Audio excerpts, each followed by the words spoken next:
The fire did not burn Rowan. That was the first mercy. The second was less certain.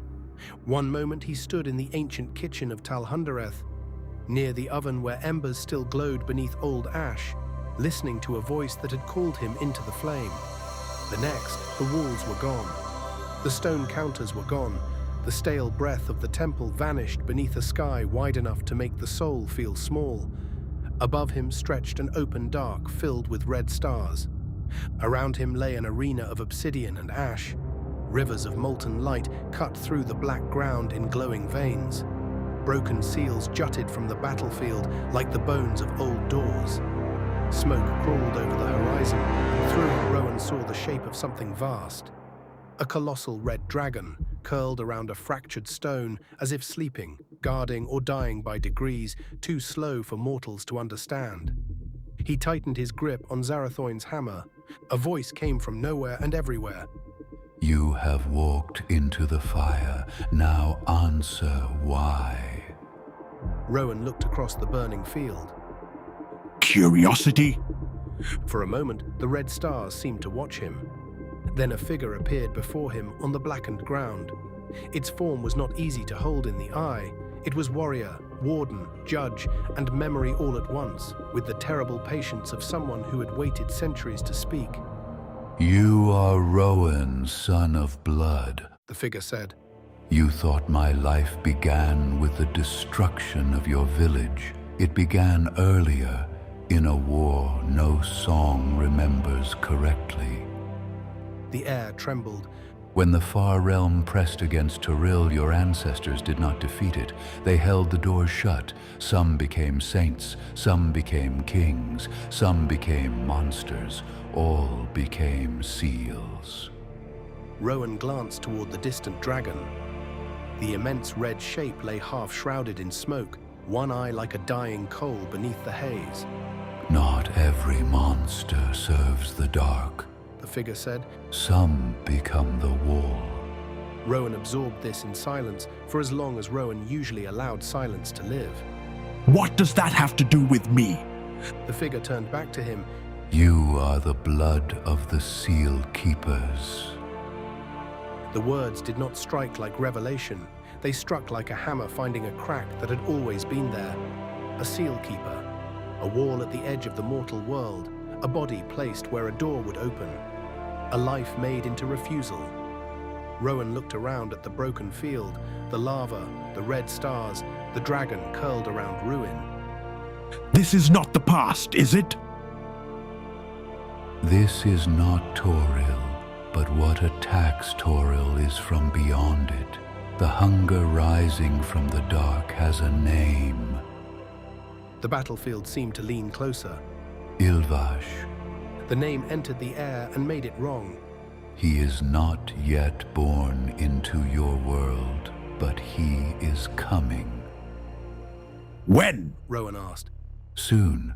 That depends on you, on your friends, on whether the gate opens.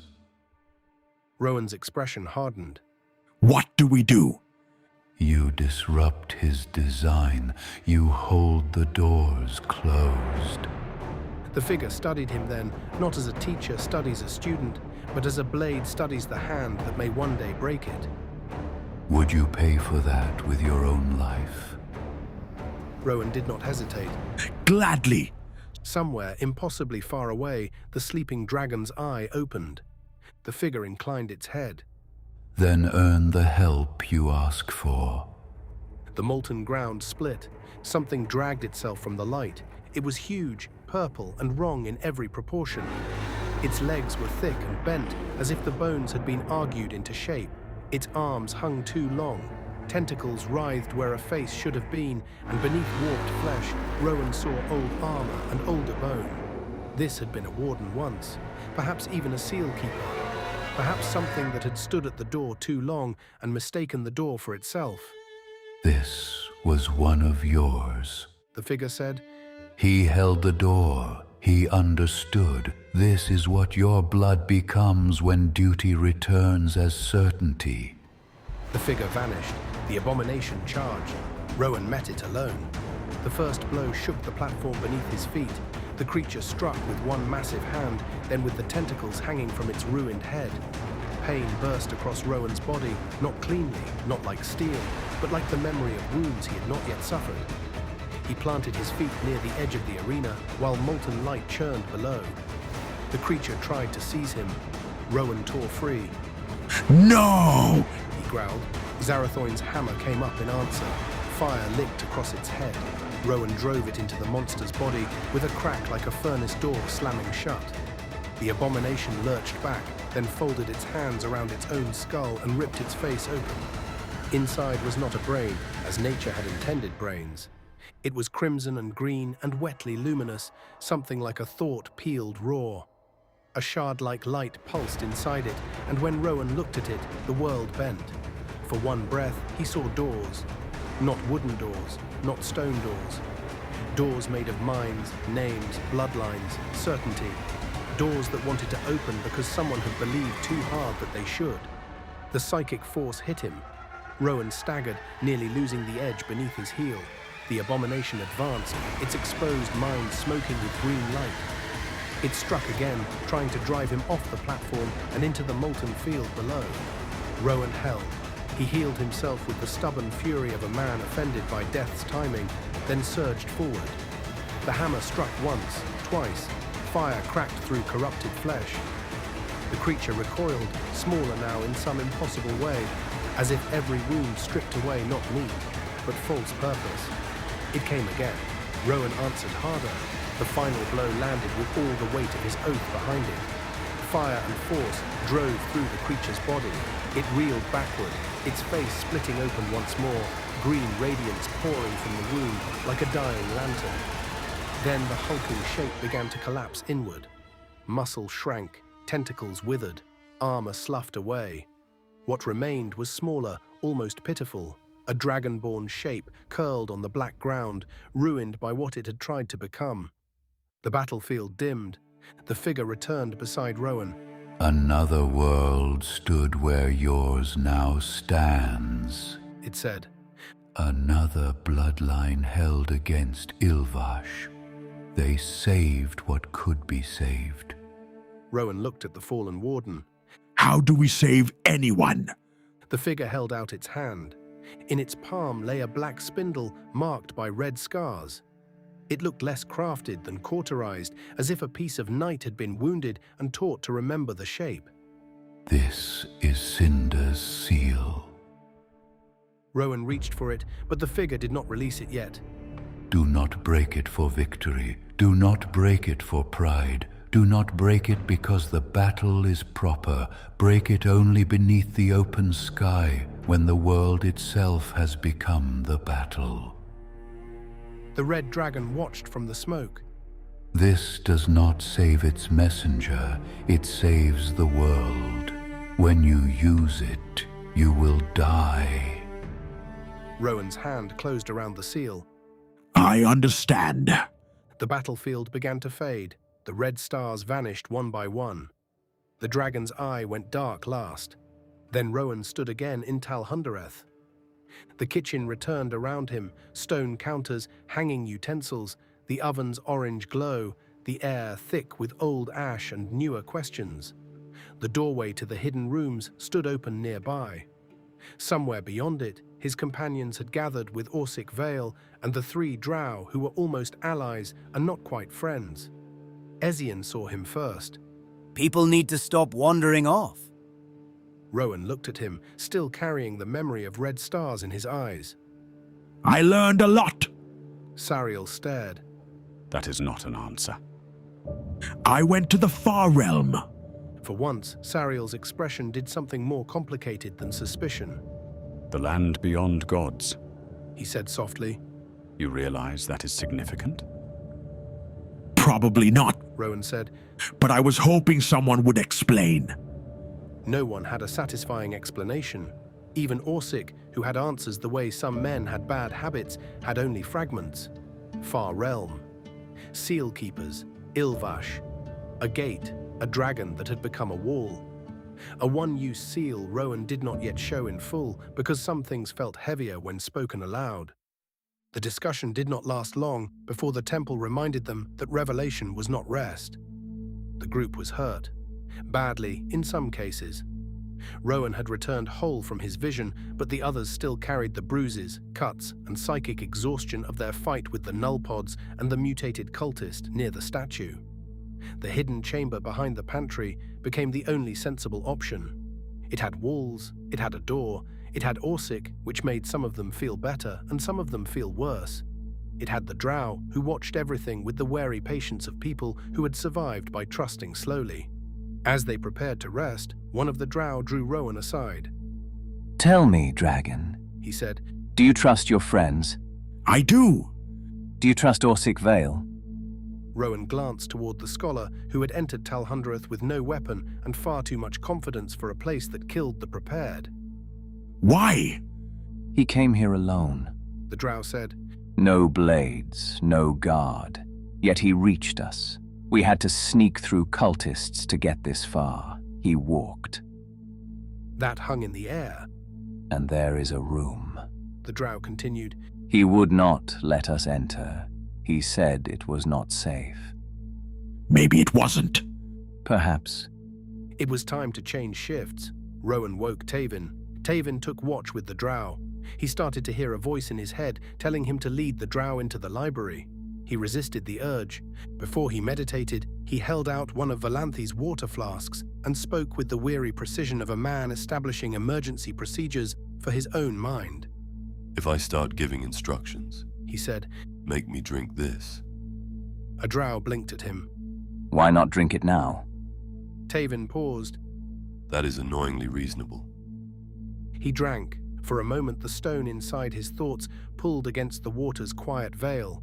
The pressure rose, then faltered. Taven sat very still until the command became only an echo, and the echo became only irritation. The rest passed without knives in the dark. Morning did not come in Talhundereth, not truly, but eventually the body decided enough hours had been given to sleep and pretended that meant dawn. When they gathered again, Taven shared what the Shard had tried to make of him. It had wanted him to send the drow into Orsic's forbidden room. That changed the shape of the suspicion. So Orsic keeps them out, Ezien said. and the stone wants them in. Sariel folded his arms. I dislike every interpretation of that. Good. Taven said. Then we are aligned. They agreed on one thing. If Orsic entered the conversation, the argument would end. No more debating trust in front of the man they were not sure they trusted. Unity, or at least the performance of unity, would have to suffice. Then they opened the next doors. The chamber beyond held 4 hooded figures, standing in a loose circle, as if caught between ritual and conversation. For a heartbeat, the stolen robes and masks the party carried seemed almost relevant again. Then the drow saw the face beneath one hood. Father. The word struck harder than a weapon. Orthanthric stood among the cultists. He was drow, old enough to carry authority and loss in the same posture, but wrong in the way Falfark had been wrong. Not fully transformed, not fully himself. His eyes held the fever-bright hunger of someone listening to music no one else could hear. The cultists stirred. One of them murmured praise, a broken welcome, some nonsense about blessing and hunger for knowledge. Rowan's hand moved toward his hammer. Wait. One of the sons said. No one wanted to wait. Waiting was how terrible things explained themselves. But the drow had asked for one chance to bring their father home, and the party had already survived enough impossible kindnesses to try one more. Father. Yanthdel said carefully. These are our friends. We want to bring you home. Orthanthryx turned his head slowly. Recognition passed across his face and failed to remain there. My sons, He said, his voice unnaturally low. if you are hungry, then you should follow us deeper to uncover the secrets of this place. The party tried parley. They suggested Orthanthryx speak privately with his sons. They suggested the other cultists remain behind.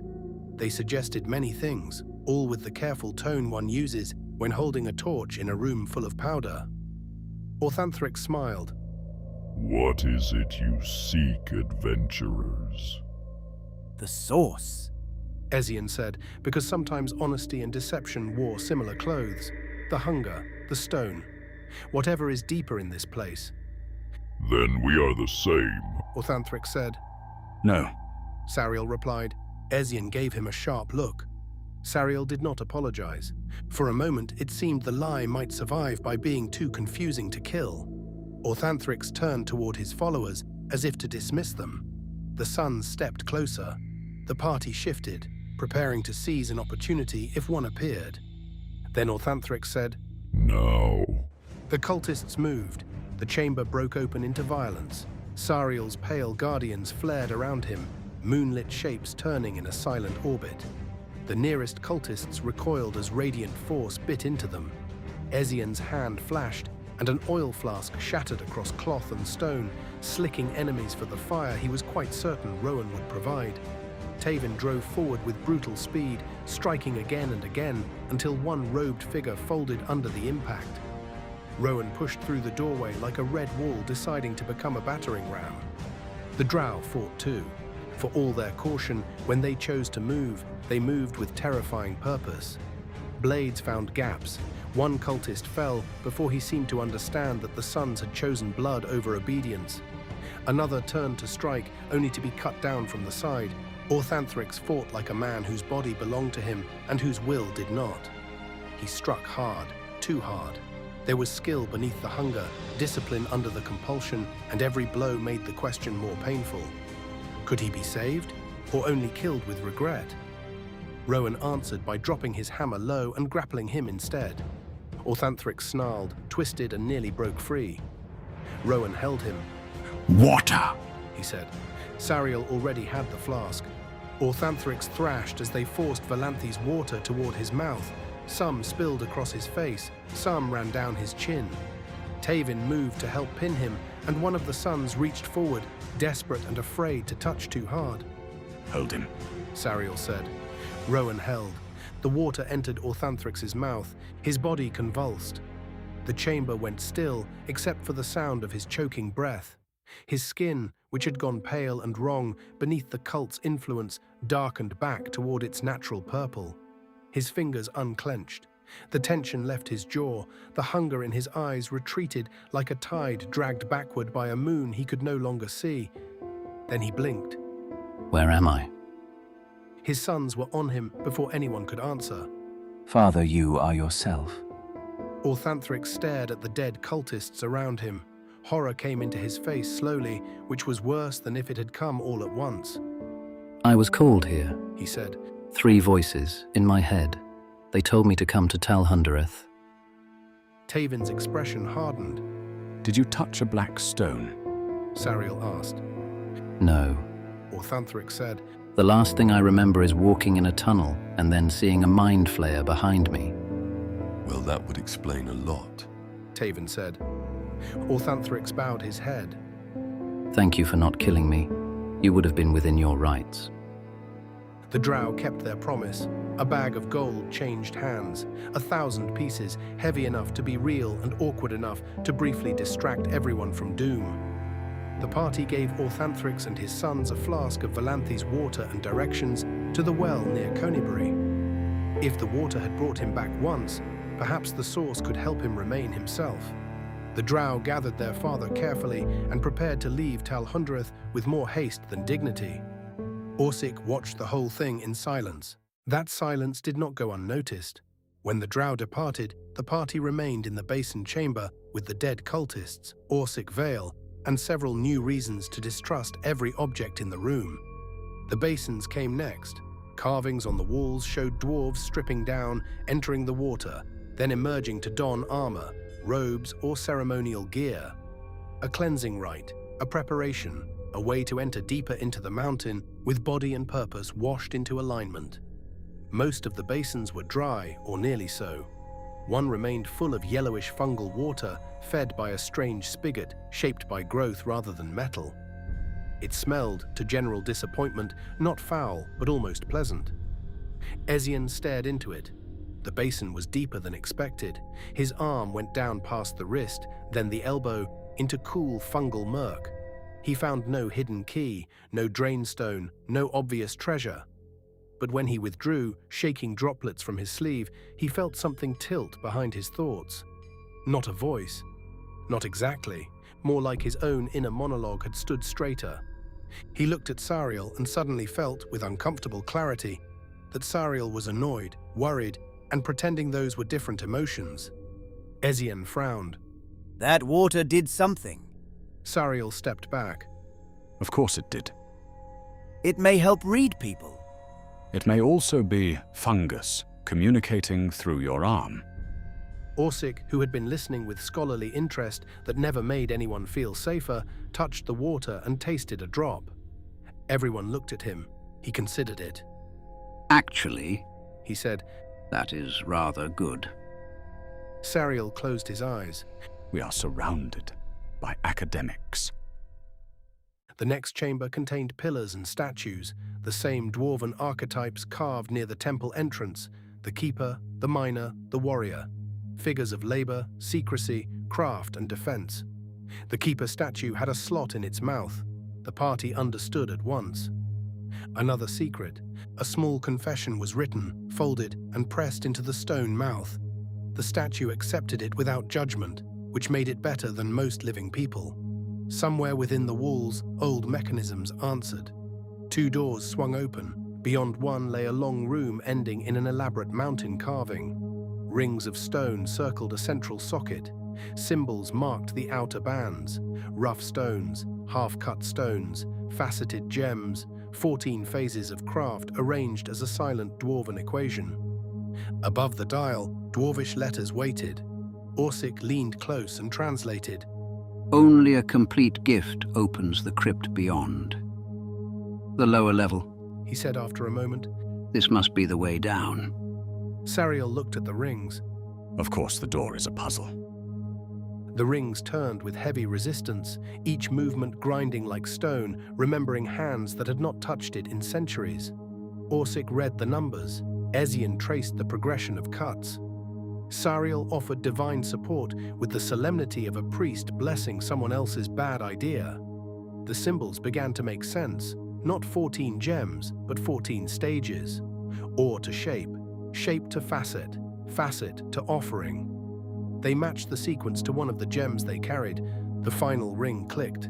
The gem settled into the central socket. For one long second, nothing happened. Then the mountain opened.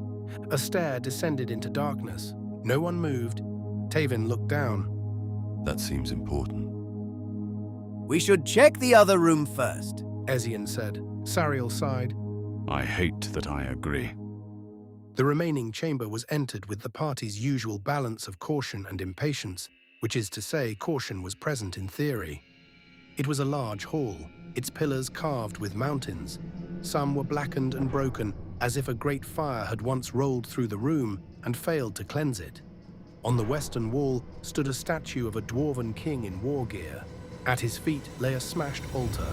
From the rubble bulged a brain-shaped mass of gelatinous eggs. Behind it lay a shard of dark stone. They had seen something like it before. Not identical, perhaps, but close enough. A wet nest of future horrors, a mother thing of pods, a place where the stone's hunger had learned reproduction. Burn it! Rowan said. No objection. Sariel replied. Ezien's oil flask struck first, shattering across the egg mass. The thing shuddered. Rowan moved in next, hammer already carrying flame. Zarathoin's weapon came down in a burst of fire, oil catching, eggs blistering and popping under the heat. The room filled with a smell no one wanted named. The mass moved. It jumped, dragging itself with obscene urgency, and one of its sacs split open. A smaller pod creature spilled out, unfolding wet limbs and psychic malice. Oh, good. Tavin said. Children. He attacked it anyway. His fist struck the larger mass again and again, each blow sinking into gelatin and coming away slick. Ezien darted from cover long enough to cut where cutting mattered, then vanished behind stone. Rowan kept the fire on it, driving more cinder force through the oiled flesh.